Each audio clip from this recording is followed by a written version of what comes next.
Jangan lupa tonton, subscribe, like, and share.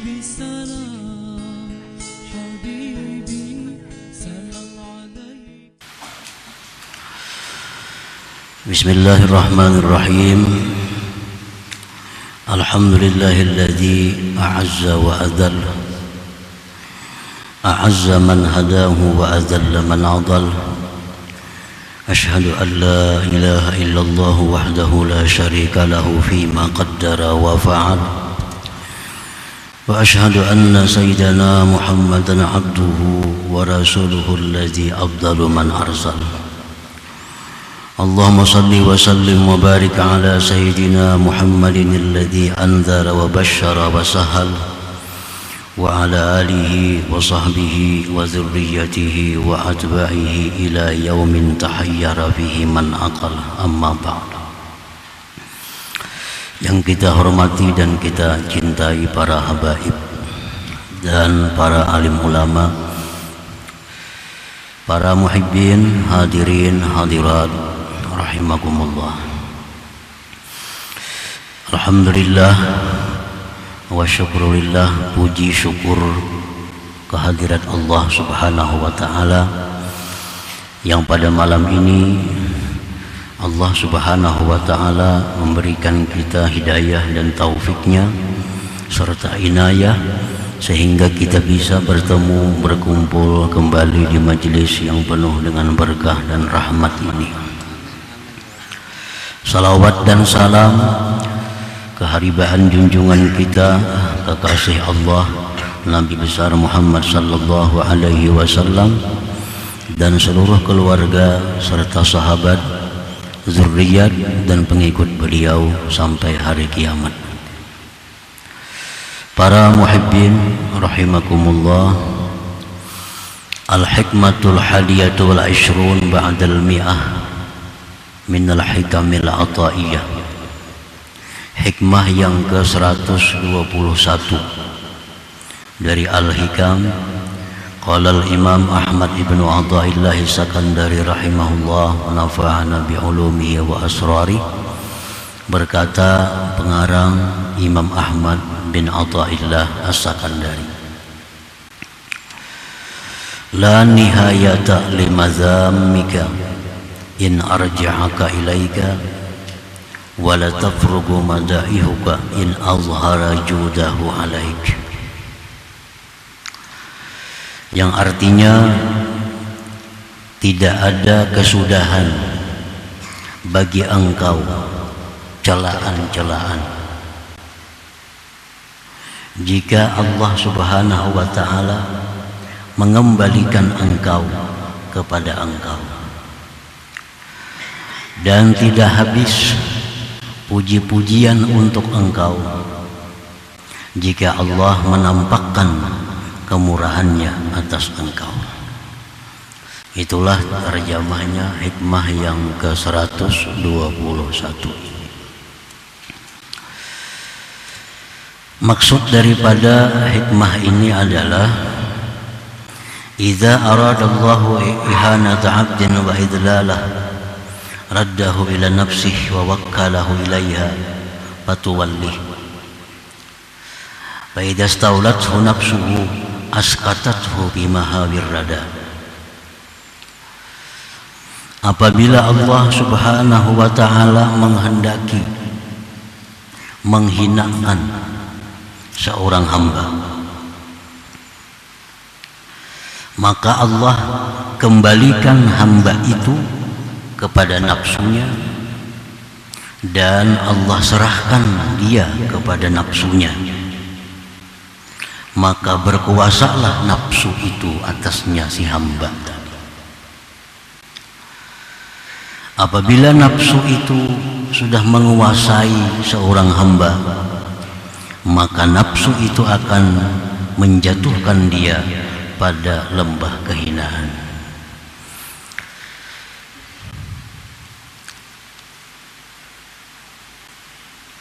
Jadi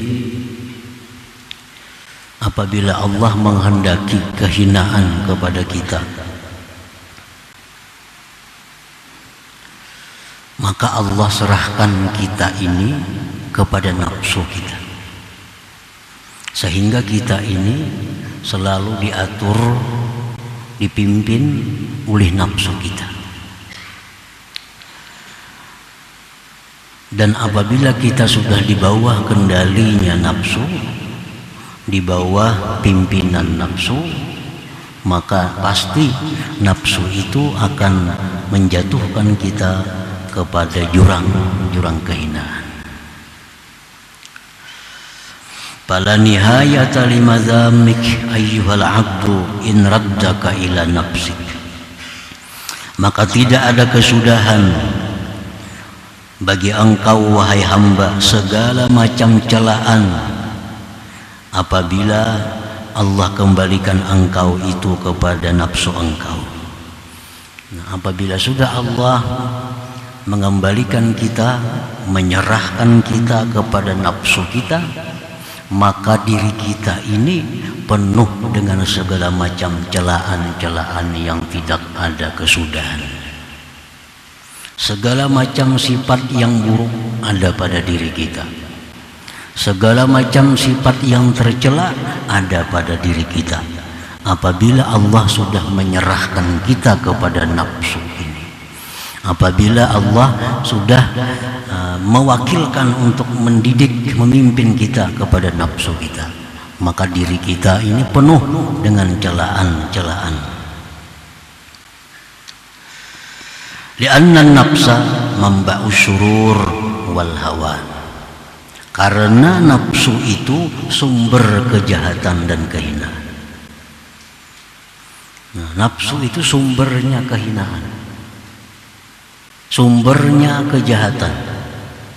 Nah, kalau kita dipimpin oleh nafsu, kalau Allah sudah menyerahkan kita kepada nafsu, maka kita akan jatuh di dalam kehinaan. Wa dzalika alamatul wabal wal khusran wa sukutika min ainir rahman. Dan itu tanda kecelakaan, tanda kerugian dan jatuhnya engkau dari pandangan Allah Subhanahu wa ta'ala. Nah, para muhibbin rahimakumullah, kenapa sebabnya nafsu itu menjadi sumber kejahatan, sumber kebinasaan, sumber kehinaan? Karena pada diri si nafsu itu terkumpul sifat-sifat yang tercela. Tidak ada sedikit pun nafsu itu mempunyai sifat yang terpuji, walaupun secara zahir terpuji, tapi hakikatnya adalah apabila itu dari nafsu maka pasti tercela. Nah, sifat nafsu itu antara lain adalah al-kibru, kesombongan. Ini sifat nafsu. Nah, kalau kita dipimpin oleh nafsu yang bersifat sombong, kita pun akan jadi orang yang sombong. Lamma khalaqaha Allah qala laha man ana qalat anta wa ana. Ini bukti kesombongan nafsu. Begitu Allah menciptakan nafsu, ujar Tuhan, wahai nafsu, siapa aku? Nafsu menjawab, engkau, ana, aku. Artinya nafsu kadang mengakui bahwa dia adalah hamba Allah, dia kadang mengakui bahwa dia adalah ciptaan Allah, dan tidak mengakui Allah sebagai Tuhan. Anta, ana. Nah, ini sifat nafsu, artinya kesombongan nafsu itu. Begitu diciptakan, dia sudah sombong.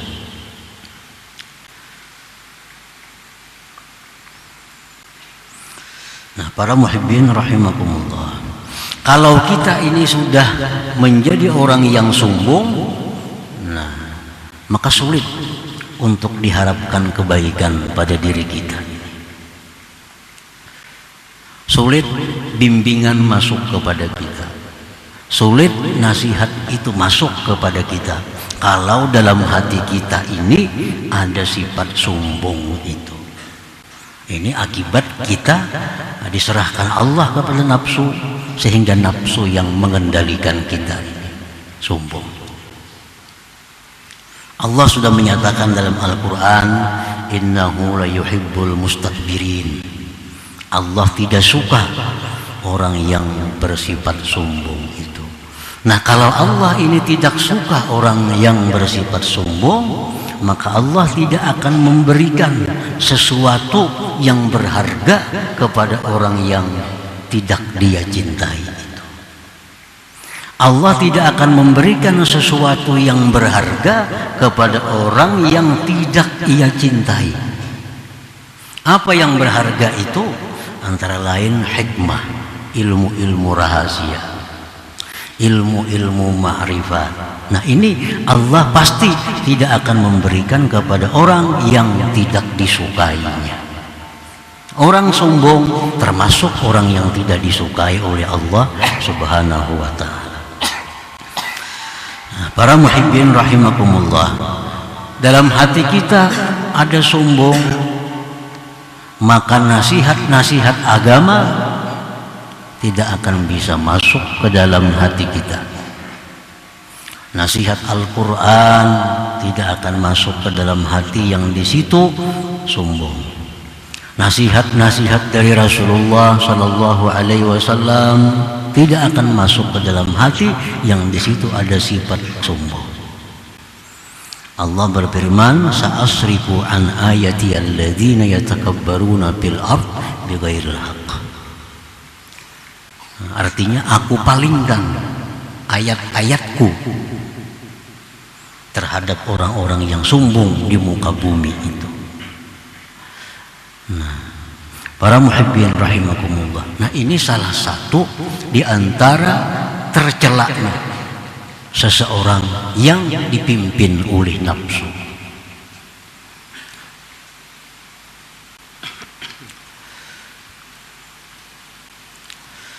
Wa minha hubbul mal wasyarab wal jah. Nah, sifat nafsu yang tercela lagi adalah bahwa nafsu ini dia menyukai harta, dia menyukai kehormatan, kemuliaan di sisi manusia, dan dia menyukai kedudukan, pangkat di sisi manusia. Nah, ini sifat nafsu. Karena itu harta, pangkat ini satu jalan untuk si nafsu ini bisa meluluskan kehendaknya. Nafsu hendak ini, kalau duitnya kadada, kalau duitnya kadada, kawalah. Makanya nafsu itu katuju lawan duit itu, karena duit itu jalan untuk meluluskan kehendaknya. Nafsu ini suka dengan pangkat kedudukan, karena dengan pangkat kedudukan itu dia menjadi mudah untuk meluluskan kehendaknya. Orang berpangkat hendak napa?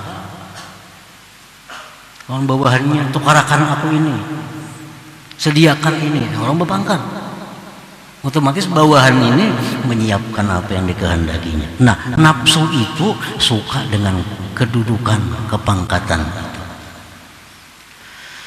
Nah, para muhibbin rahimakumullah, nah kalau kita dipimpin oleh nafsu kita, kita pun demikian. Kita akan menjadi orang yang cinta kepada harta, kita cinta kepada dimuliakan, dihormati, kita cinta kepada kedudukan dan pangkat di sisi manusia. Nah, para muhibbin rahimakumullah, Rasulullah SAW bersabda, hubbul mal wasyarab yumbitanin nifaq fil qalbi kama yumbitul ma'ul baqla. Cinta kepada harta, cinta kepada dimuliakan, dihormati, itu menumbuhkan kemunafikan di dalam hati, sebagaimana menumbuhkannya air akan sayuran, tanam-tanaman. Nah, ini sifat yang tercela juga pada diri orang yang dibimbing oleh nafsu itu. Ini tercela juga. Oleh karena itu pengarang Al-Hikam menyebutkan la nihayata limazammik, tidak ada kesudahan celaan kepada engkau. In arja'aka ilaik, jika Allah mengembalikan engkau, jika Allah menyerahkan engkau itu kepada pimpinan, kepada bimbingan nafsu engkau. Satu sombong sudah dicela. Orang yang sombong ini siapa aja pasti dicela.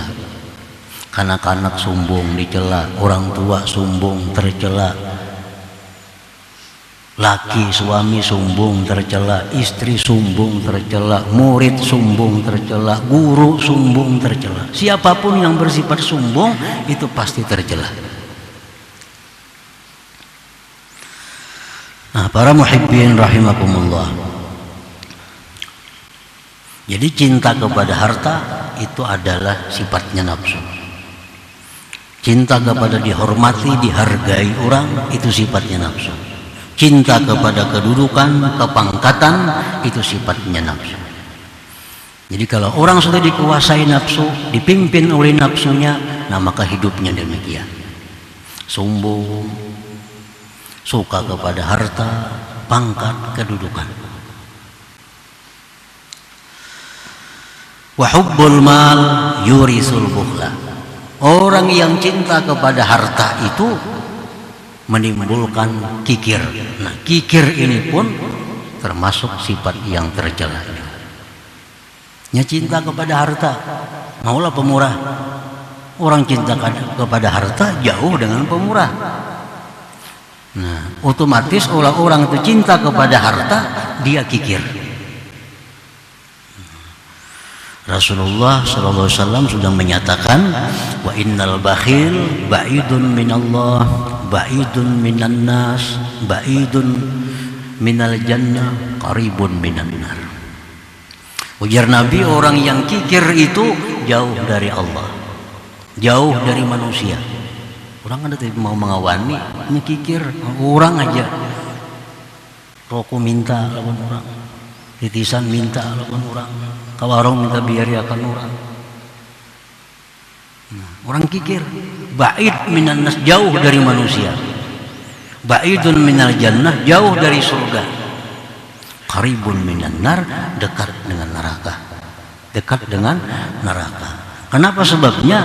Karena orang kikir ini dekat dengan neraka karena dia bayar zakat, zakatnya bisa kurang. Karenanya kikir. Dia menjual takaran, timbangan, ukuran bisa kurang karena dia kikir. Milik orang bisa dikatakannya miliknya karena dia kikir. Nah, makanya tadi qaribun minan nar, dia dekat dengan neraka. Nah, segala sifat tercela-tercela ini ada pada diri orang yang di bawah bimbingan nafsu itu. Nah, para muhibbin rahimakumullah, wa hubbus syaraf wal jah yurithur riya. Orang yang suka kehormatan, suka kedudukan itu menimbulkan riya. Riya, minyak sembahyang supaya dinilai orang, dia itu ahli sembahyang.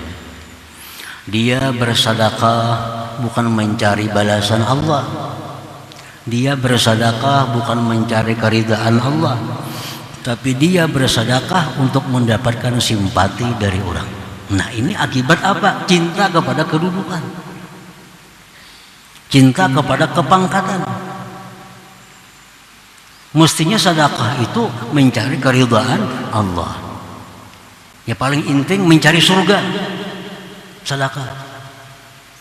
Nah, orang ini dia bersedekah bukan mencari keridhaan Allah, bukan mencari surga, tapi yang dia cari adalah agar orang bersimpati kepadanya, agar orang menyebutnya pemurah dan lain sebagainya. Nah, ini akibat dari cinta kepada kepangkatan, kedudukan itu. Nah, ini pun sifat tercela juga. Nah, jadi segala macam celaan-celaan itu ada pada diri orang yang dibimbing oleh nafsunya itu. Nah, para muhibbin rahimakumullah,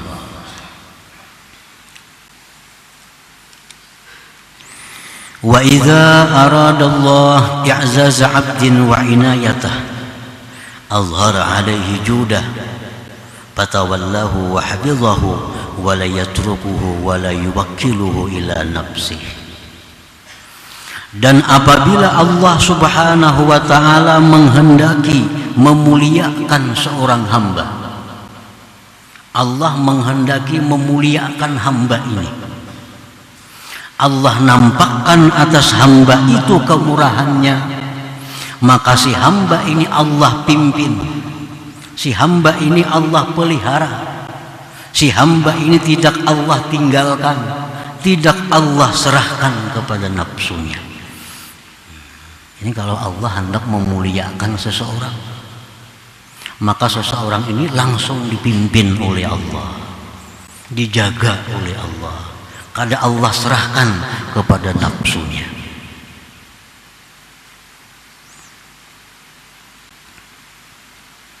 Dalam doa kunut itu ada watawallani fiman tawallai. Artinya apa? Pimpinlah aku ya Allah, pimpinlah hamba ya Allah pada orang-orang yang kau pimpin. Jangan sampai kita dipimpin oleh nafsu. Wa idza aradallah i'zaza 'abdin, bila Allah menghendaki memuliakan seorang hamba, wa inayatah, dan menolongnya, azhara 'alaihi judahu, Allah nampakkan atas hamba itu kemurahannya, maka Allah pimpin dia, Allah jaga dia, Allah tidak tinggalkan dia, dan Allah tidak menyerahkannya kepada nafsunya. Fala tafrugu madaihuka ayyuhal abdu in azhara judahu alaika fatawallaka wa hafizaka bi'inayatihi wa hajazaka min nafsik. Maka tidak habis pujian-pujian kepada engkau wahai hamba, jika Allah itu menampakkan kemurahan atas engkau, Allah yang memimpin engkau dan menjaga engkau. Nah, kalau sudah Allah memimpin seorang manusia, Allah yang menjaga manusia ini, maka puji-pujian ditujukan kepada manusia itu tidak ada habis-habisnya. Ini orang, kumpulannya sifat terpuji ada pada diri orang itu. Kalau orang ini di bawah daripada bimbingan Allah Subhanahu wa ta'ala. Contohnya para nabi. Nah, itu para nabi. Khususnya Rasulullah, Nabi kita Sayyidina Muhammad sallallahu alaihi wasallam, ini langsung dipimpin oleh Allah. Addabani Rabbi fa ahsana ta'dibi. Ujar Nabi, aku langsung dididik oleh Allah, Allah membaguskan pendidikanku. Nah, oleh karena itu segala sifat kemuliaan ada pada diri Rasulullah sallallahu alaihi wasallam. Bagaimanapun kita puji Rasulullah, pujian kada akan habis untuk beliau. Segala macam pujian dialamatkan kepada Nabi. Nah, itulah contoh manusia yang langsung dipimpin oleh Allah Subhanahu wa ta'ala.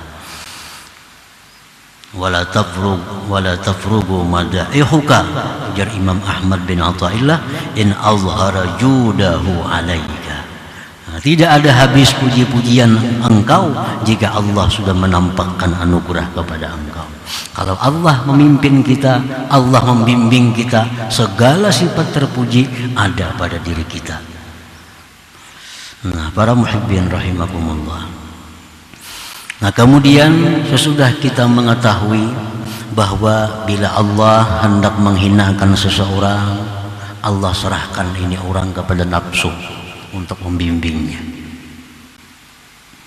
sehingga orang ini selalu memikirkan kepentingan-kepentingan duniawinya.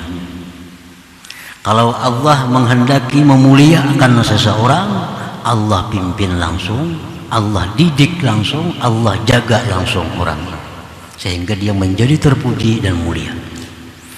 Nah, lalu bagaimana kita caranya agar kita ini termasuk orang yang dibimbing oleh Allah? Bagaimana kita supaya jadi orang yang dibimbing oleh Allah, Jangan orang yang diserahkan Allah kepada nafsu itu. Nah, Rasulullah Shallallahu Alaihi Wasallam beliau mengajarkan kepada kita doa. Nah, doa ini salah satu di antara sekian macam cara agar kita jadi orang yang dibimbing Allah. Salah satunya doa. Nah, Rasulullah Shallallahu Alaihi Wasallam dalam doa beliau yang pendek tapi mencakup, Allahumma la takilni ila nafsi tarfata ain. Nah, itu doa Nabi. Allahumma la takilni ila nafsi tarfata ain. Nah, pendek aja doanya. Allahumma ya Allah, la takilni, janganlah engkau serahkan aku. Jangan engkau serahkan aku ila nafsi, kepada nafsuku, tarfata ain, sekejap mata jua pun. Artinya kalau kita ini diserahkan Tuhan kepada nafsu, semenit saja hancur kita. Kita jadi orang yang hina. Apalagi berhari-hari, apalagi berbulan-bulan nafsu mendidik kita, apalagi nafsu bertahun-tahun membimbing kita. Nabi sekejap mata aja beliau berlindung kepada Allah daripada bimbingan nafsu ini. Nah, itu doa yang pendek dari Nabi. Allahumma ya Allah ya Tuhanku, la takilni, jangan engkau serahkan aku, nah, jangan engkau antar aku ila nafsi, kepada nafsuku, tarfata ain, sekejap mata jua pun. Nah, ini termasuk doa yang mesti jadi amaliyah kita. Ini termasuk doa yang jadi wirid kita, agar kita ini selalu dibimbing oleh Allah, agar kita selalu dipelihara oleh Allah, jangan diserahkan kepada selainnya seperti nafsu tadi. Nah, para muhibbin rahimakumullah, jadi itu antara lain caranya agar kita selalu berada dalam bimbingan Allah. Nah, orang yang dibimbing Allah ini, kalau dia ada ingin berbuat satu maksiat, hendak berbuat satu maksiat, orang ini dihalangi oleh Allah sehingga dia gagal melakukan maksiat itu. Ini tanda orang yang dibimbing oleh Allah. Seperti Imam Harith Al-Muhasibi, beliau mempunyai satu karamah di mana kalau beliau itu dihidangkan makanan yang syubhat atau makanan yang haram apalagi, maka tangan beliau itu bergetar. Nah, bahwa ini makanan jangan dimakan, ini ada haramnya. Nah, ini contoh orang yang dibimbing oleh Allah. Begitu hendak melakukan sesuatu yang jahat, dihalangi sehingga tidak jadi melakukan kejahatan itu. Selalu kesulitan untuk melakukan kemaksiatan, selalu gagal bila merancang kemaksiatan. Ini alamat orang yang dijaga, dipelihara oleh Allah Subhanahu wa ta'ala. Nah, sebaliknya apabila kita merancang satu kejahatan, berhasil. Merancang satu maksiat, mencita-cita maksiat, jadi. Merancang kebaikan, gagal. Ini alamat bahwa kita ini bimbingan hawa nafsu, bukan bimbingan Allah Subhanahu wa ta'ala. Nah, kalau demikian halnya, maka orang ini banyak-banyak dalam sehari minta kepada Allah, Allahumma la takilni ila nafsi tarfata ain. Itu 1000 kali ke sehari, 100 kali ke sehari. Kalau sudah ada tanda-tanda kita dibimbing oleh nafsu, hendak maksiat jadi, hendak maksiat jadi, hendak membaca Quran ada halangan, tamu lah datang apalah, hendak ini kebaikan ada aja halangannya, hendak menuntut ilmu ada aja halangannya. Nah, ini berarti ini di bawah bimbingan nafsu. Nah, ini perbanyak doa, tiap sembahyang 10 kali ke 100 kali ke Allahumma la takilni ila nafsi tarfata ain, jangan kau serahkan aku wahai Tuhan kepada nafsuku sekejap mata jua pun jangan kau serahkan. Nah, para muhibbin rahimakumullah, selanjutnya cara agar kita selalu bimbing oleh Allah tersebut di dalam hikmah yang berikutnya, yaitu hikmah yang ke-122. حضرة النبي صلى الله عليه وسلم الفاتحة. أعوذ بالله من الشيطان الرجيم. بسم الله الرحمن الرحيم. إياك نستعين اهدنا الصراط المستقيم صراط الذين يا الله بها يا الله بها يا الله بحسن الخاتمة يا الله بها يا الله بها يا الله بحسن الخاتمة يا الله بها يا الله بها يا الله بحسن الخاتمة فيا أيها الرجل منه شفاعة صلوا عليه وسلموا تسليما اللهم صل وسلم.